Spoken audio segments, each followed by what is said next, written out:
κατά την άποψή μου λανθασμένα ο χρόνος επίθεσης. Θα δούμε τι αυτή είναι η αλήθεια.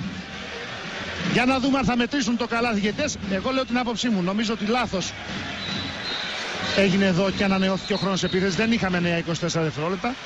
Να είμαστε δίκαιοι. 79 δευτερόλεπτα ακόμη. 72-69.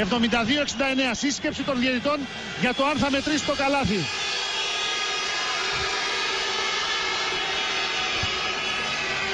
...79 δευτερόλεπτα ακόμη.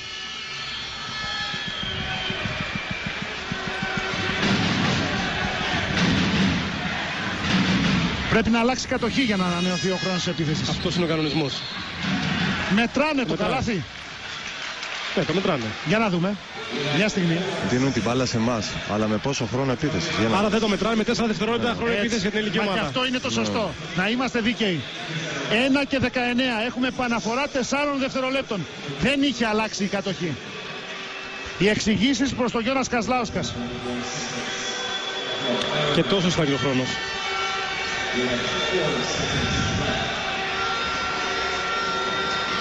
Αυτό ακριβώς το εξηγεί. Έχουμε επαναφορά 4 δευτερολέπτων. 72-69. Περπέρογλου για το Σπανούλι. Από μακριά για 3. Μέσα.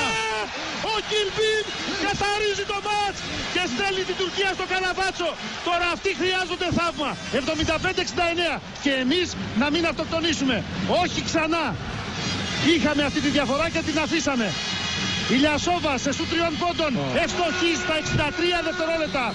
Χρειαζόταν φάουλ. Είναι πολύ απλό. Όχι, είναι λάθος που ο Στράτος πάει να κλέψει την μπάλα. Ούτε κλέβεις. Λάθος, δεν χρειάζεται να δοκιμάσεις να ρισκάρεις. Και στην τελευταία περίπτωση κάνεις φάουλ. Μείναμε με 4 απέναντι σε 5. Στους 6 πόντους δεν ρισκάρεις για κλέψιμο. Παίζεις καθαρή άμυνα ή στην έσχατη περίπτωση κάνεις ένα φάουλ. Αυτό του φώναξε και ο Ζήσης. Λάθος από το Σπανούλι, τώρα ο Ζήσης πάτησε την πλάγια γραμμή. 3 λάθη στην παράταση έχουμε κάνει. 54 δευτερόλεπτα ακόμη. Τώρα παίζουμε καθαρή άμυνα. Τουρκόγλου με τον Πρίντεζη. Μία άμυνα χρειάζεται ακόμη. Μία άμυνα χωρίς φάουλ. Τουρκόγλου με το Φώτσι. Πάει κοντά στο καλάθι. Σκοράρει. Στα 37 δευτερόλεπτα. Φέρνει το μάτς στον πόντο. 75-74. Σπάμε το pressing.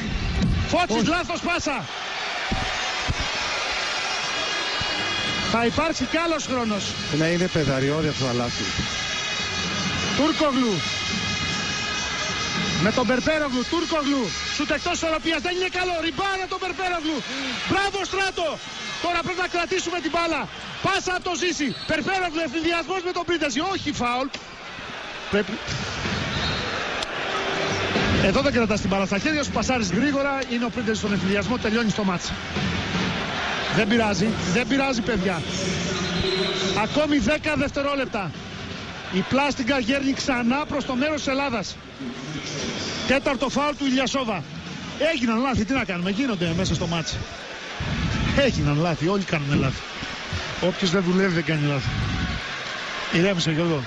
Όχι, εγώ... Θα το πάρουμε το μάτς, αν βάλει τις βολές ο Νίκος θα το πάρουμε. Στεναχωριέμαι γιατί αξίζουμε να κερδίσουμε και κάναμε 2-3 λάθη πάσες που δεν υπήρχε λόγος.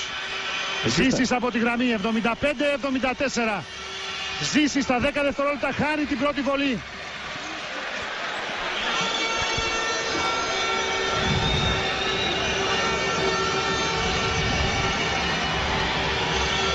Έχει 5 στις 7. Και τώρα 6 στις 8. Ξανά το ίδιο. Το ίδιο μαρτύριο. 76-74. Κάνεις φάουλ ή δεν κάνεις? Αρσλάν δοκιμάζει σου 3 πόντων. Το σίδερο. Το μακρινό ριμπάν του Φώτη. Η Ελλάδα είναι ξανά στη ζώνη των μεταλλίων. Το ελληνικό μπάσκετ είναι εδώ. Πιο ενωμένο. Πιο δυνατό από ποτέ. Η Ελλάδα είναι ξανά ψηλά. Μετά από μια συγκλονιστική αναμέτρηση με δραματικό φινάλε, παρά τα λάθη μας, κερδίζουμε 76-74 την Τουρκία στην παράταση και πηγαίνουμε στην τετράδα. Η ανανεωμένη εθνική ομάδα, παρά τις τεράστιες απώλειες του Διαμαντίδη, του Παπαλουκά, του Βασιλόπουλου, του Τσατσαρί. Παρά το γεγονός ότι πήγε να αυτοκτονήσει 2 και 3 φορές σήμερα, ρίχνει στο καναβάτσο την Τουρκία. 76-74. Αυτή η ομάδα έχει καρδιά.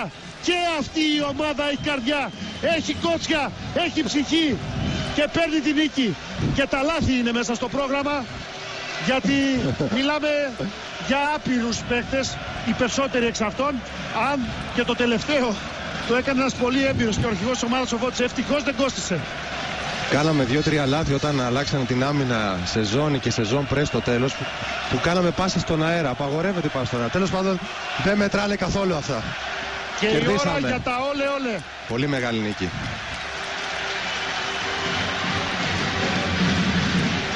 Ο Μπουρούσης αγκαλιά με το Φώτσι. Όλη η ομάδα μια γροθιά. Ο Πρίντεζης που έκανε φοβερή δουλειά. Ο Σπανούλης που ήταν και σήμερα ο ηγέτης μας με 23 πόντους.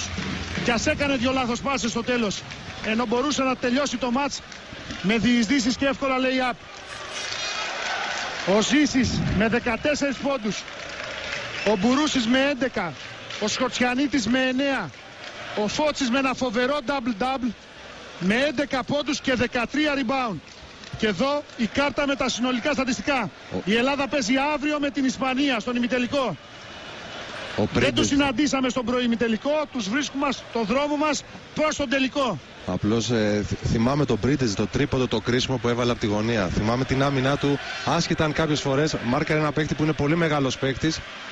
Ο Τούρκογλου έχει μεγάλη προσωπικότητα και μεγάλη ικανότητα. Σε πάρα πολλές μάχες και κρίσιμες τον κέρδισε. Νομίζω ότι είναι πολύ σημαντική προσφορά όλων των παιδιών.